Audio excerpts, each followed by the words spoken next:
রোজা রাখার সঠিক নিয়ম ইসলামিক বিধান অনুযায়ী নির্দিষ্ট কিছু শর্ত ও নিয়ম অনুসরণ করে পালন করতে হয়। নিচে রোজার সঠিক নিয়মগুলো দেওয়া হলো।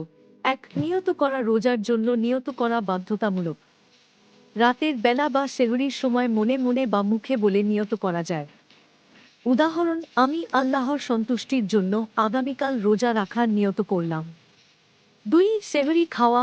যদি সম্ভব হয় সেহরি খাওয়া সুন্নত। ফজরের আগে সেহরি শেষ করতে হয়। হাদিস অনুযায়ী সেহরি খাওয়ায় বরকত রয়েছে। 3, সুবহের সাদিক থেকে ইফতার পর্যন্ত সব ধরনের পানাহার ও ইচ্ছাকৃত যৌন সম্পর্ক থেকে বিরত থাকা। ফজরের আজানের পর থেকে সূর্যাস্ত পর্যন্ত কিছুই খাওয়া দাওয়া বা পান করা যাবে না। ধূমপান ও যে কোনো ধরনের ইচ্ছাকৃত বমি করা থেকেও বিরত থাকতে হবে। 4, ভালো আচরণ ও গুনাহ থেকে দূরে থাকা। মিথ্যা কথা, গালিগালাজ, ঝগড়া বিবাদ, চগলখড়ি, হারাম কাজ, গীবত ইত্যাদি এড়িয়ে চলতে হবে। রোজা শুধু না খেয়ে থাকার নাম নয়, বরং মনের নিয়ন্ত্রণও জরুরি।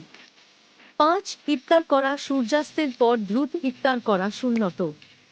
ইফতারের সময় দোয়া পড়া উত্তম। অর্থ, হে আল্লাহ, তোমার জন্য আমি রোজা রেখেছি এবং তোমারই দেওয়া রিজিক দ্বারা ইফতার করছি। খেজুর বা পানি দিয়ে ইফতার করা সুন্নত। 6, তারাবিহ নামাজ পড়া।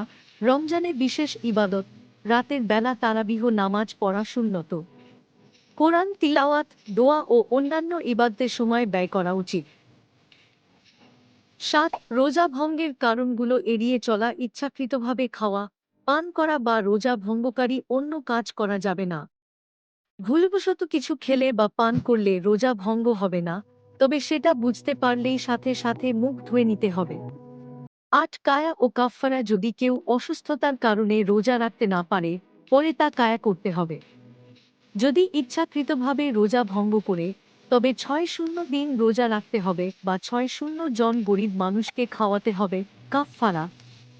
এভাবে ইসলামিক নিয়ম অনুযায়ী রোজা পালন করলে আল্লাহর কাছে কবুল হওয়ার সম্ভাবনা বেশি।